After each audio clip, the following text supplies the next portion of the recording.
நேரடியாவே கேட்கிறேன், CM sir மிரட்டி பாக்குறீங்களா? அதுக்கு இந்த விஜய் ஆள் இல்ல சார், அதுக்கு நாம ஆள் இல்ல சார். என்ன செஞ்சிருவீங்க மேக்சிமம்?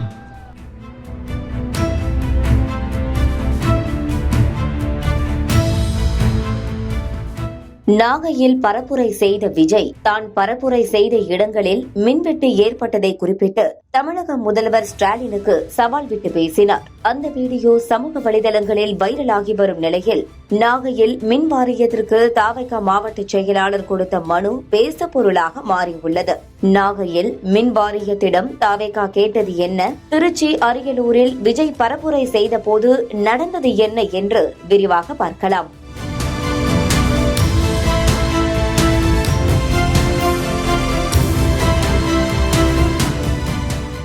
தமிழக வெற்றிக் கழக தலைவர் விஜய் தமிழ்நாடு தழுவிய அளவில் சுற்றுப்பயணத்தை தொடங்கி நடத்தி வருகிறார். முன்னதாக செப்டம்பர் 13ஆம் தேதி திருச்சி அரியலூரில் மக்கள் சந்திப்பை நடத்திய விஜய் நேற்று நாகை மற்றும் திருவாரூரில் பரப்புரை செய்தார். நடந்து முடிந்த 4 மாவட்டங்களிலும் கட்டுக்கடங்காத கூட்டம் கூடிய நிலையில் திருச்சியில் விஜய் பேசிய போது மைக்கில் ஏற்பட்ட தொழில்நுட்ப கோளாறு விவாத பொருளாக மாறியது.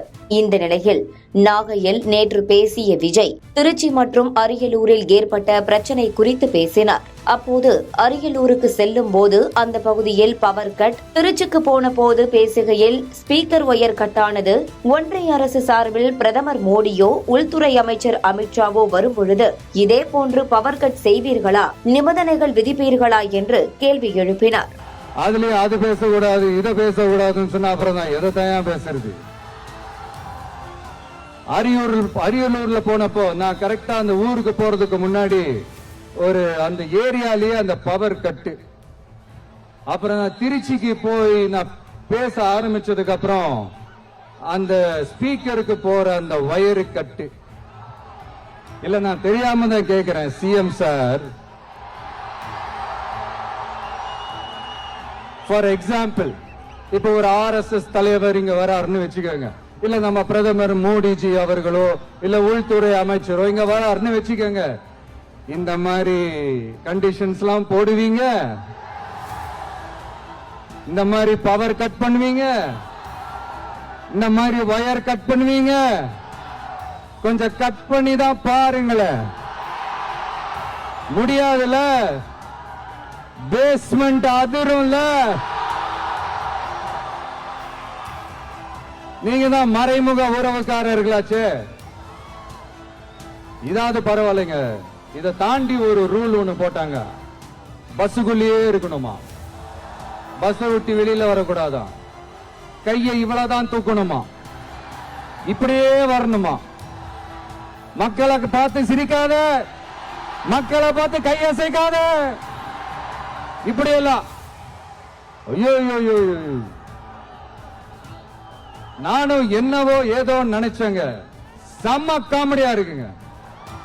I'm just enjoying like anything. நேரடியாவே கேட்கிறேன், சிஎம் சார் மிரட்டி பாக்குறீங்களா?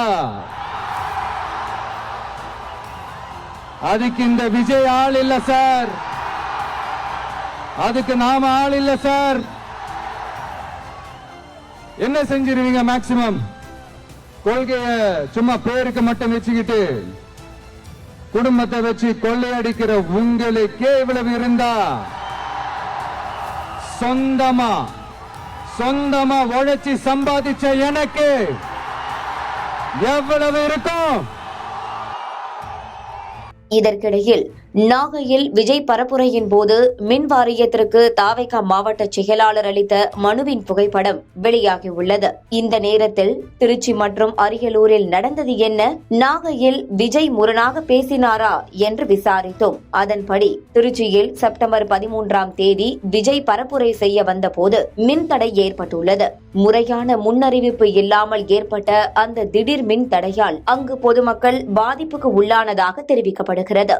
அதே நேரம் அரியலூர் பரப்புரையின் போதும் மின் தடை ஏற்பட்டது. இப்படியாக முன்னறிவிப்பு இல்லாமல் மின்தடை ஏற்பட்ட நிலையில் அதை சுட்டிக்காட்டியே விஜய் பேசினார் என்கின்றனர் தாவேகா தரப்பினர். ஆனால் நாகையை பொறுத்தவரை விஜய் உரையாற்ற வரும் வழித்தடத்தில் உயர் மின்னழுத்த கம்பி இருப்பதால் விஜயின் நிகழ்வு தொடங்கி முடியும் வரை அவ்வழியில் உள்ள வழித்தடங்களில் மின் நிறுத்தம் அல்லது மின் ஊழியர்களை நியமித்து பொதுமக்களுக்கு தக்க பாதுகாப்பு வழங்க வேண்டும் என்று கோரிக்கை வைக்கப்பட்டது. இந்த கடிதமே நாகையில் விஜயின் குற்றச்சாட்டின் போது அவருக்கு எதிராக பரப்பப்பட்டு வருகிறது. விஜயின் சுற்றுப்பயண நிகழ்வை பொறுத்தவரை அதிக கூட்டம் கூடுகையில் விபரீதங்கள் ஏதும் ஏற்படாத வகையில் அங்கு வரும் தாவேகா தொண்டர்கள் பொதுமக்கள் பொறுப்புணர்வோடு பாதுகாப்பை உணர்ந்து செயல்பட வேண்டும் என்கின்றனர் சமூக ஆர்வலர்கள்.